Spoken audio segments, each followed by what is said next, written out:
Hello everyone and welcome to my The Bold Fans channel. I hope everyone is having a wonderful day.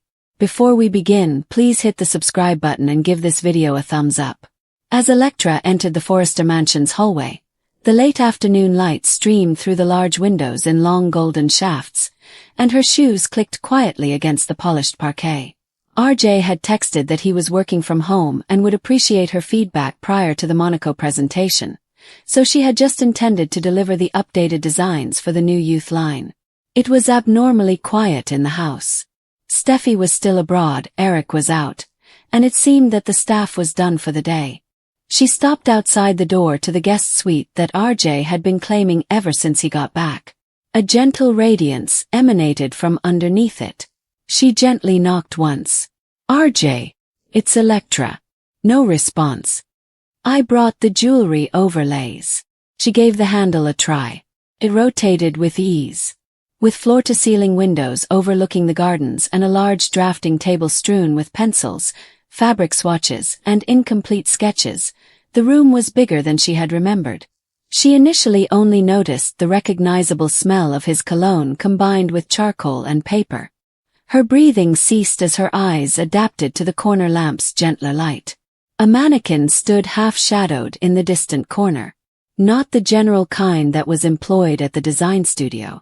This one was personalized. It was precisely the right height. The long neckline, the shoulders, and the exact head tilt. The face, with its big mouth, high cheekbones, and the same subtle nose slope, had been painstakingly molded. It even complemented her hair, which was black, slightly wavy, and fell just past the shoulders. It was dressed in a basic ivory slip dress, similar to the one she had worn to the previous Forrester event.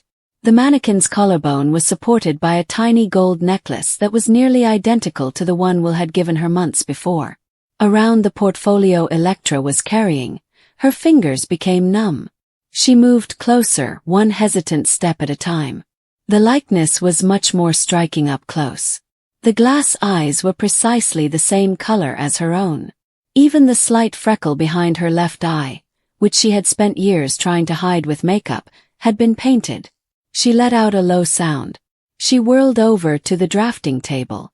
Every surface was covered in sketches, not just clothes, studies of her face from various perspectives. Her hands. When she bent over a jewelry display, her spine curved.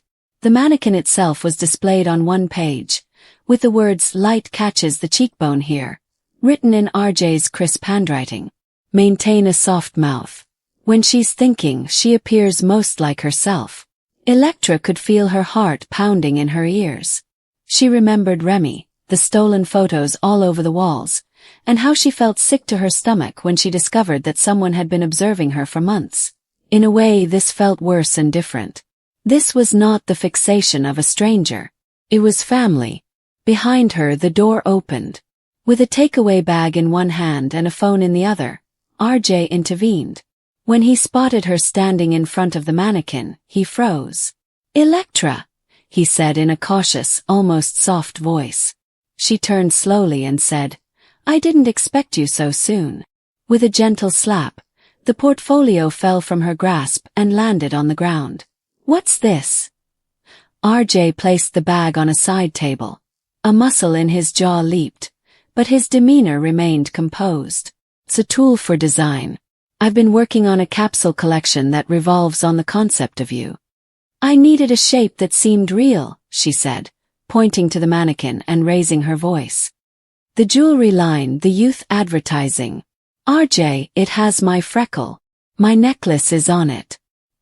He stepped closer, saying, "It looks more like me than some of the photos I've seen of myself. I am aware of how it appears." She pulled her arms tightly across her chest and said, "Then explain it." "It's not what you think." RJ's gaze shifted from her to the mannequin and back again. "Because right now it looks like you've been building a version of me that doesn't talk back, doesn't choose Will, doesn't walk out of rooms when things get complicated. After spending the night in the beach cottage, I began it. After Will." He halted himself. "After everything broke down. I couldn't get you off my mind. Not simply your appearance. The manner in which you move when creating. When you're trying not to cry, your face transforms. When you weren't around, I needed something to draw from. So you ordered a custom mannequin of me. I commissioned it from a sculptor in Milan. Something that held the details. The same person that creates the upscale displays for the boutiques throughout Europe. I provided him with reference images, including some candids from the workplace and official ones from the Forrester archives. Electra laughed briefly and incredulously. I didn't think you'd ever see it. Is that meant to improve it? He ran a hand through his hair and said, No, it's not. I ought to have informed you. Or didn't begin it. However, once it got there, it was helpful. I could brainstorm without disturbing you. She gazed at him, trying not to make things more difficult between us. The mannequin, a frozen replica of the lady he professed to care about, stood still and flawless in the corner. Do you converse with it? Silently, she inquired. RJ's expression clenched. Thomas said, Don't. With the mannequin of hope. Everyone is still talking about it in whispers. Is this what it is? Is there a Forrester custom that I was unaware of? I'm not Thomas, he said sharply. And that's not what this is. No voices are audible to me. I don't give it a kiss. Electra approached the mannequin and said, I use it the way any designer uses a form, to drape fabric, to test proportions, to see how light hits a necklace against skin that looks like yours. She extended her hand and stroked its shoulders, cool plastic. The slip dress moved a little. When she got near, she could see the subtle brushstrokes where the artist applied layers of color to the cheeks. She remarked, You dressed it. Yes. In something I wore. I thought of the dress. She turned back to him and said, It suited you. Although the rage persisted, a deeper, uneasiness had taken its place beneath it. This is a lot, RJ. Even for this family. He cautiously drew nearer to them, pausing a few feet away. I am aware.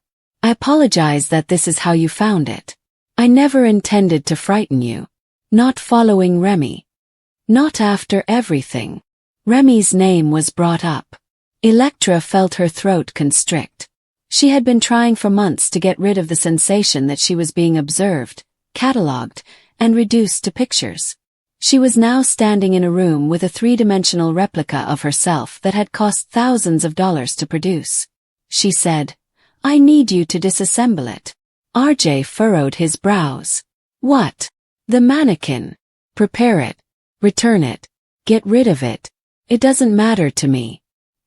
He sat silent for a while before saying, But I can't enter this house knowing there's a copy of me standing in the corner of your room. If that's what you need. Yes, RJ said with a single nod. After passing her, he carefully raised the mannequin's arm and started removing the slip dress from its plastic shoulders.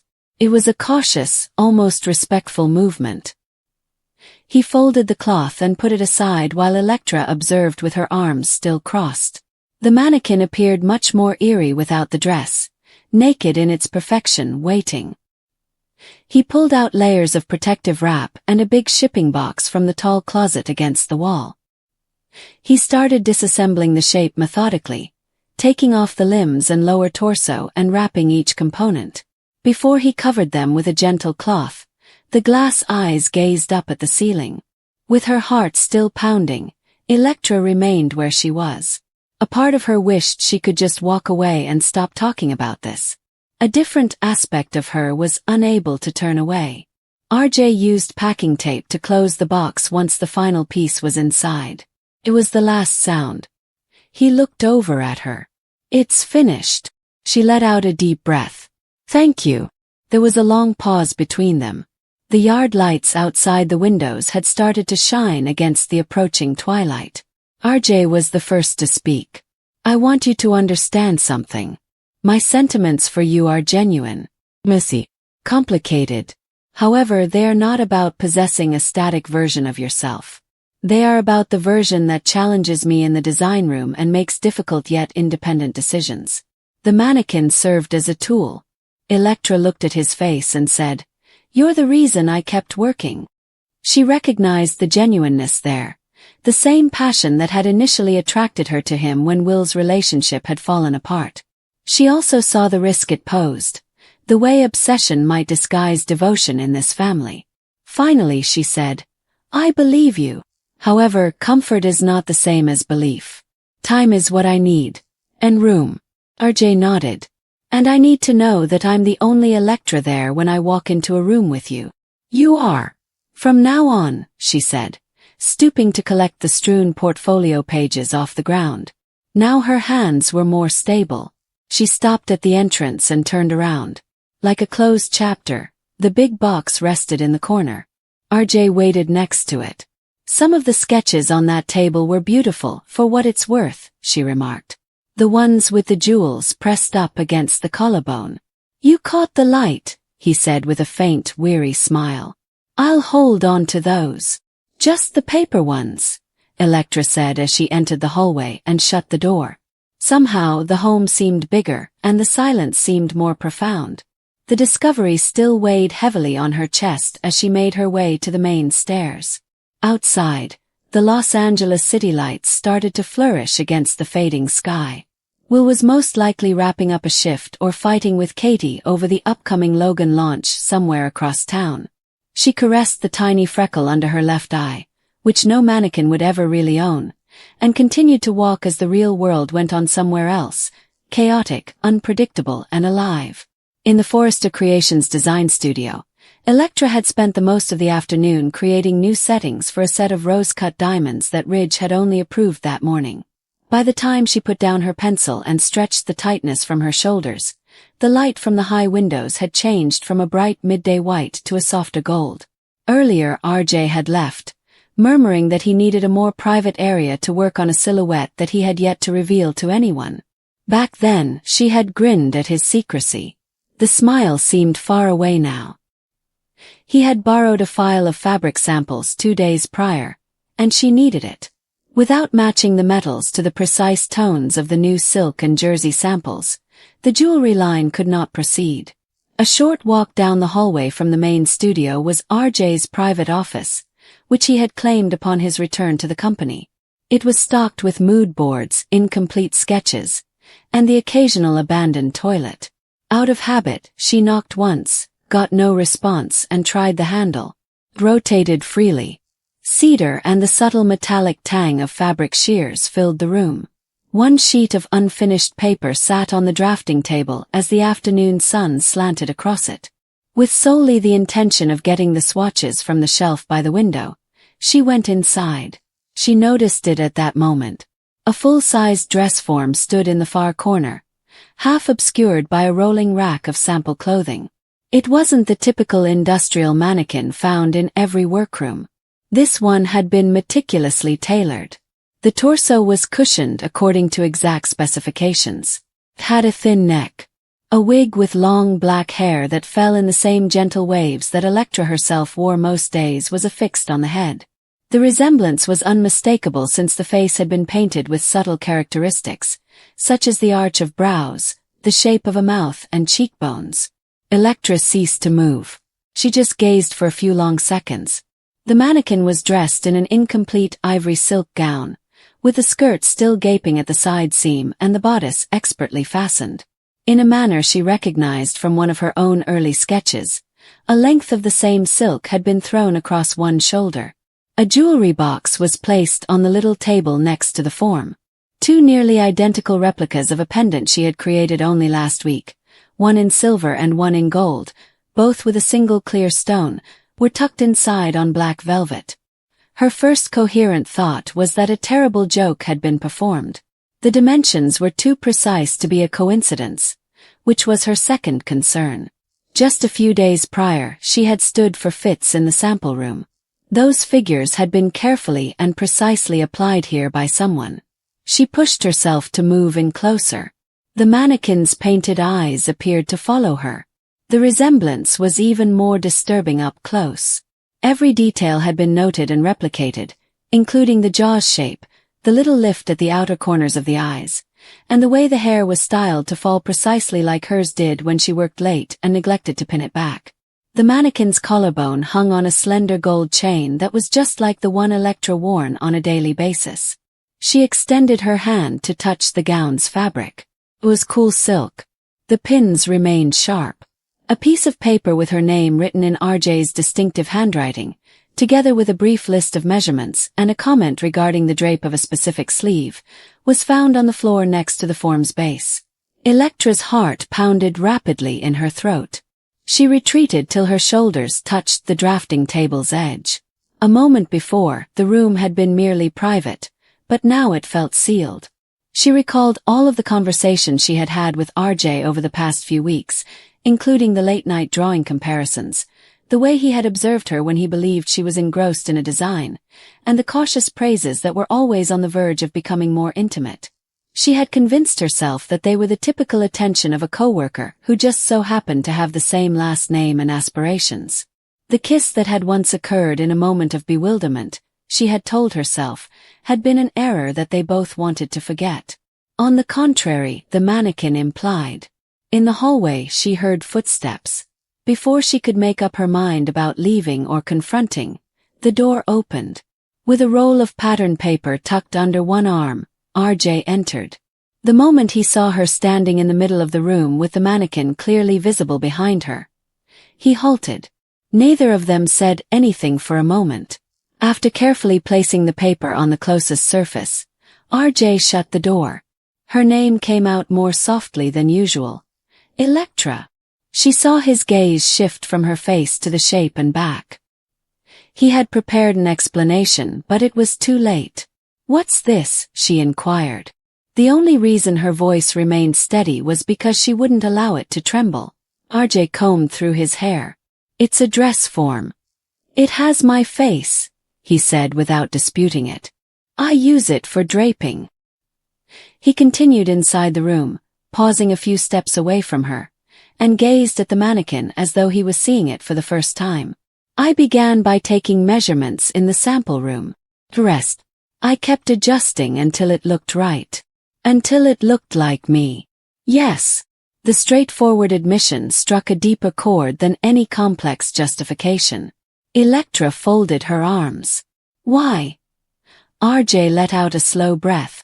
"Because I kept seeing you in everything I tried to design for the new collection. Your posture while you're thinking. When you're hunched over a sketch, the light strikes your hair. Finding the proper model and proportions was just professional, I told myself. However, it wasn't. You were the one."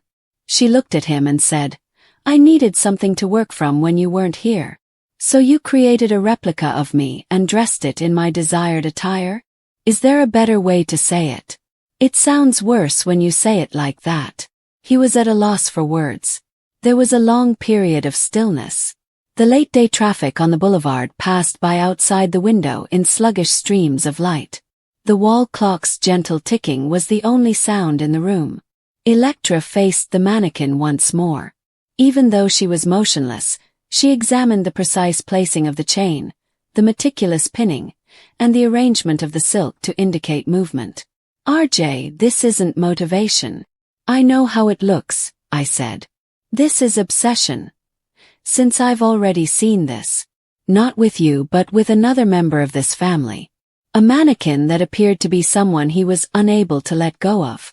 RJ's jaw clenched. It didn't end well. He approached, pausing just outside the area she had claimed as her own. "I'm not Thomas. Then explain why you needed a replica of me standing in the corner of your private office. Because you always shift the topic when I try to express my feelings to you. You discuss Will. You discuss the line.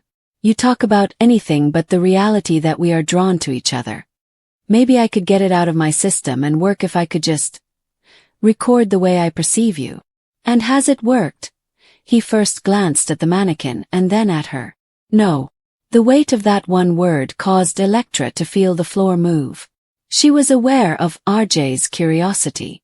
In the late hours of the night, when the studio was empty and only the light above the cutting table remained, she had sensed the current between them. She had assured herself that it was only a short-term response to the breakdowns in her relationship with Will and a handy diversion while she worked out her own emotions. The mannequin made it more difficult to deny the reality. He hadn't shown a casual curiosity.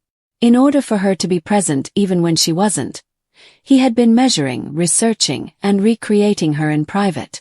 She went over to the little table and once more opened the jewelry box. The light was captured by the two pendants. "I made these after you left the other night. They are my design. You made copies of my work to put on a copy of me." "Yes." The candor was nearly as bad as lying. "I wanted to see how they would look against the neckline of the gown." Electra shut the box. "I have to go." "Don't." She pivoted. As if to convey that he posed no threat, RJ stood with both hands at his sides. He had the same open, determined, and unwilling to look away expression on his face that she had witnessed the night he kissed her. He remarked, "I know this is strange. I am aware that it is excessive. However, I won't pretend that I don't have feelings. You are the first person to enter this building and inspire me to create something meaningful. Not for the business. Not for my dad. For you. When I couldn't have you in the room, I used the mannequin to continue working. It wasn't supposed to be discovered, but it was." Electra put her fingertips to her temples and said, "And now you know." Seemed like a smaller space. She remembered Will, the cautious way he had held her following their most recent disagreement, and the vows they had made, broken, and attempted to make again. She considered how Will's gaps had gradually been filled by RJ's presence. She had convinced herself that she was just clearing her head. The mannequin implied that she had never been the only one confused.